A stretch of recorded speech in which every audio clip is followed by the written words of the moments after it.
ሰሞኑን አዲስ If you listen to a Nigerian speaking, you don't know what you need a translator. ይህንን ተንቀሳቃሽ ምስል አይታችሁታል። ሰሞኑን አፍሪካ ቀለል ያለች የኢንተርኔቱ ዓለም ቀዝቃዛ ጦርነት ላይ ነች። ጦርነቱን የቀሰቀሱት ዊሊያም ሩቶ ናቸው። የናይጄሪያው ቦላ ቲኑቡና ጠቅላይ ሚኒስትር አብይ አህመድ ቀስ እያሉ ተቀላቅለውታል። ዊሊያም ሩቶ ከነዳጅ ጋር በተገናኘ ከምስራቅ አፍሪካ ትልቁ መሰረተ ልማት ያለው እኛ ጋር ነው ሲሉ፣ ጠቅላይ ሚኒስትር አብይ አህመድ ሉፍታንዛ በረራ ቀንሶ የእኛ አየር መንገድ በረራ ለማቋረጡ ሊያስደንቅ ይገባል ብለዋል። ሩቶ በእንግሊዝኛ ቋንቋ ከዓለም ምርጦች ነን ማለታቸው ደግሞ ሌላኛው ቀዝቃዛውን ጦርነት የቀሰቀሰ ሰሞነኛው ርዕሰ ጉዳይ ነው። ከእንግሊዝኛው ተነስተን ወደ ነዳጁ ሰጣ ገባ እናዘግማለን። ሰላም ውድ የፈታ ዴሊ ቤተኞች፣ ይህ ዘውትር ረቡዕ ወደ እናንተ የሚደርሰው ሰሞኑን አዲስ ነው። ከሰሞኑ ተከስተው በዓለምና በሀገር ውስጥ መነጋገር የነበሩ ጉዳዮችን እያነሳን ዓለም እንዲሰምታለች እናንተስ እንዴት ከረማችሁልን እንባባላለን። በወር 70 ሺህ ብር ገቢ ካሉት ዲኤምሲ ያለ ስጋት ቤት ይገዛሉ። ትርፍ ፈላጊ ከሆናችሁ ቤት በመኪና ዋጋ ልጠቁማችሁ። በእኛ በኩል ሲሄዱ እስከ 35% ቅናሽ ያገኛሉ። 10% ብቻ ከፍለው 60% ባንክ አያይዘው መሃል ከተማ ላይ በ12 ወር ቤት ይረከቡ። ውሉንም በ3 ቀን በዲኤችኤል ካሉበት እናደርሳለን። ቤቶቹ ከስቱዲዮ እስከ ፔንትሃውስ እንዲሁም ሱቆቹ ከ20 ካሬ ጀምሮ ተዘጋጅተዋል። ልብ ይበሉ፣ መንደሩ ኮምፓውንድ በመሆኑ 6 ሊፍት፣ መዋኛ ገንዳ፣ የከርሰ ምድር ውሃ፣ ባካፕ ጄኔሬተር እና የተሟላ ጥበቃ አለው። በቴክኖሎጂ በመገንባቱ ማስረከቢያ ችግር አይደለም። አስተውሉ፣ አሁን ከደወሉ በካሬ 7000 ብር ሌላ ቅናሽ ያገኛሉ። ዲኤምሲ ሪል ስቴት ስልክ 0988883434 0988885656። ዊሊያም ሩቶ፣ አብይና ቦላ ቲኑቡ የአፍሪካውያን መሪዎች ግብግብ። የሀገራቸውን የትምህርት ስርዓት ለማድነቅ ቃል ያጡት ሩቶ ምላስ አዳልጧቸው ከናይጄሪያውያን ጋር ተጋጭተዋል። If you listen to a Nigerian speaking, you don't know what ዋነኛ ተጠቂዎቹ ናይጄሪያውያን ሆኑ እንጂ ጥቂት የማይባሉ አፍሪካውያን በተለይም ምሁራኑ በሩቶ ላይ ተቆጥተዋል። የኬንያው ፕሬዝዳንት ዊሊያም ሩቶ በጣሊያን ከሚኖሩ የኬንያ ዲያስፖራዎች ጋር ባደረጉ ስብሰባ ላይ ነው ናይጄሪያውያን የሚናገሩት እንግሊዝኛ ለመረዳት አስቸጋሪ እንደሆነና አስተርጓሚ እንደሚያስፈልገው የቀለዱት። ፕሬዝዳንቱ በንግግራቸው ወቅት የኛ የኬንያውያን ትምህርት ጥሩ ነው፣ እንግሊዝኛችንም ጥሩ ነው፣ በዓለም ላይ ካሉ ምርጥ የእንግሊዝኛ ተናጋሪዎች መካከል ነን ካሉ በኋላ የአንድ ናይጄሪያን እንግሊዝኛ ንግግር ብትሰሙ ግን ምን እያለ እንደሆነ አታውቁም፣ እንግሊዝኛ እየተናገሩ እንኳ አስተርጓሚ ያስፈልጓቸዋል በማለት ቀልደዋል። ይህ ንግግራቸው በአዳራሽ ውስጥ የነበሩ ኬንያን ዲያስፖራዎችን ቢያስቅም በኢንተርኔቱ ዓለም ግን ከፍተኛ ቁጣን ቀስቅሷል። you need a translator even when they are speaking English. ፕሬዝዳንቱ በናይጄሪያውያንና በሌሎች አፍሪካውያን ዘንድ ከፍተኛ ትችት እየገጠማቸው ነው። ብዙዎች ሩቶ ሌላ የአፍሪካን ሀገር ዝቅ አድርገውና የቅኝ ግዛት ቋንቋን መጠቀምን አጋነው የሰጡት አስተያየት የበታችነት ስሜት እንዳለባቸው ያሳያል በሚል ተወቅሰዋል። ታዋቂው ዚምባብዌያዊ ጋዜጠኛ ሆፕዌል ቺኖኖ እንግሊዝኛ የቅኝ ግዛት ቋንቋ እንጂ የብልህነት ወይም የብቃት መለኪያ አይደለም ሲል ምላሽ ሰጥቷል። ሌሎች ደግሞ ናይጄሪያ በሥነ ጽሑፍ የኖቤል ሽልማት ያገኘች እነ ኦሌ ሶይንካና እንደ ቺኖ አቼቤ የመሳሰሉ ታላላቅ ደራሲዎች ያላት ሀገር መሆኗን እያስታወሱ ኬንያን አጥረግርገዋታል። አንዳንዶች ይህ የሩቶ ንግግር በቅርቡ የናይጄሪያው ፕሬዝዳንት ቦላ ቲኑቡ ናይጄሪያውያን ከኬንያውያን የተሻለ ኑሮ ይኖራሉ በሚል ለሰጡት አስተያየት የተሰጠ ምላሽ ሊሆን እንደሚችል ይገምታሉ። በሁለቱ ሀገራት ሰዎች መካከል በኢንተርኔት በተለይም በኤክስ ወይም ትዊተር የሚደረገው የሳይበር ጦርነት የተለመደ ቢሆንም የሀገር መሪዎች በዚህ ደረጃ መተሻሸት መጀመራቸው አዲስ ክስተት ሆኗል። ፕሬዝዳንት ሩቶ ከቀናት በኋላ በናይሮቢ በተካሄደ ስብሰባ ላይ ንግግሬ ተዛብቶ ነው የቀረበው በማለት ለማስተባበል የሞከሩ ሲሆን አፍሪካውያን በሙሉ ጥሩ እንግሊዝኛ እንደሚናገሩ ገልጸው የናይጄሪያንን እንግሊዝኛ አሞካሽተዋል። I was talking about how we in Africa speak very good English. All of us. ዊሊያም ሩቶ ጫናው ሲበዛባቸው ንግግራቸውን ለማስተባበል ቢሞክሩም ከአፍ የወጣ አፋፍ ነውና ክስተቱ አፍሪካውያን ለቋንቋ ለማንነትና ለብሔራዊ ኩራት ያላቸውን ስሜት ደግሞ መወያያ ርዕስ እንዲሆን አድርጓል። ዊሊያም ሩቶ እንዲሁ ከቀናት በፊት ከነዳጅ ጋር በተያያዘ ኬንያን ከሌሎች የአፍሪካ ሀገራት ጋር እያነጻጸሩ የሰጡት አስተያየት አወዛጋቢ ነበር። ጠቅላይ ሚኒስትር አብይ አህመድም ከዚህ ጋር የተያያዘ መልስ ሰጥተዋል። ሩቶ በሀገራቸው የታየው የነዳጅ ዋጋ መናር ምክንያት ኬንያ መካከለኛ ገቢ ያላት ሀገር በመሆኗና ሰፊ የመንገድ መሰረተ ልማት ስላላት ነው ነበር ያሉት። ፕሬዝዳንት ሩቶ የኬንያ የመንገድ መሰረተ ልማት ከየትኛውም የምስራቅ አፍሪካ ሀገር አውታር የላቀ መሆኑን በልበ ሙሉነት ተናግረዋል። ይህን የሰሙት የታንዛኒያ የሥራ ሚኒስትር አብዱላ ኡሌጋ የሩቶን ንግግር በማስተባበል ፈጣን ምላሽ ሰጥተዋል። ሚኒስትሩ የታንዛኒያ የመንገድ መሰረተ ልማት ከኬንያ ጋር የሚመጣጠንና የሚሻል መሆኑን ገልጸዋል። ኡሌጋ አክለውም ታንዛኒያም ልክ እንደ ኬንያ ዝቅተኛ መካከለኛ ገቢ ያላት ሀገር መሆኗን በማብራራት ኬንያ በመሰረተ ልማት ብልጫ አለኝ የምትለውን አባባል አሃዛዊ መረጃዎችን በመጥቀስ ውድቅ አድርገውታል። ይህ የሁለቱ ሀገራት ባለስልጣናት ንግግር በምስራቅ አፍሪካ ሀገራት መካከል ያለውን የኢኮኖሚና የመሰረተ ልማት ፉክክር ያሳየ ነው ተብሏል። እንዲሁም ጠቅላይ ሚኒስትር አብይ አህመድ ከሰሞኑ ከካቢኔያቸው ጋር በነበራቸው ውይይት ላይ እንዲህ ብለዋል። አንዳንድ አውሮፓ ሀገራት 15 ቀን 20 ቀን ከቀጠለ ሙሉ በሙሉ ፍላይት እናቆማለን ብለዋል። የእናንተ አየር መንገድ እንዴት ነው መብረር የቻለው?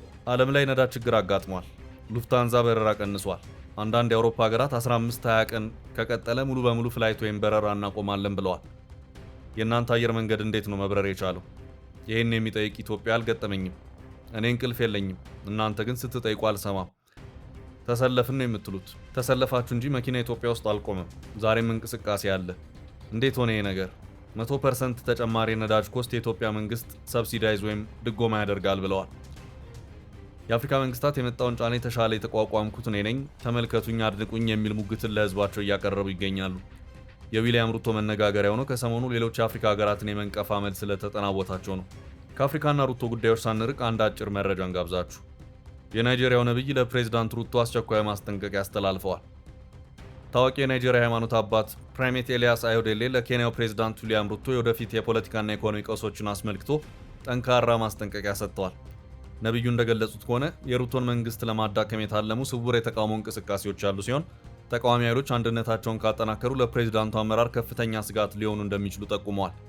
በተጨማሪም ስጋቶቹ ከውጭ ብቻ ሳይሆን በመንግስት መዋቅር ውስጥም የውስጥ ውጥረቶች ሊከሰቱ እንደሚችሉ በመግለጽ ጥንቃቄ እንዲደረግ አሳስበዋል። በኢኮኖሚ ዘርፍም አዮዴሌ ባስተላለፉት መልእክት የተወሰኑ የመንግስት ፖሊሲዎች የህዝብን ቅሬታ ሊቀሰቅሱና የገንዘብ ቀውስ ሊያስከትሉ እንደሚችሉ አስታውቀዋል። ይህም ሁኔታ ወደ ህዝባዊ አመጽ ወይም በመንግስት ላይ የሚደረገው የፖለቲካ ጫና እንዲበረታ ሊያደርግ እንደሚችል ጠቁመዋል። ተቃዋሚዎች ተከፋፍለው እስካሉ ድረስ ሩቶ አሁንም ጠንካራ የፖለቲካ ዕድል እንዳላቸው ቢገልጹም ቀጣይ ጉዟቸው ስልታዊ አመራርና ከፍተኛ ጥንቃቄ የሚሻ መሆኑን ነብዩ አጽንኦት ሰጥተዋል።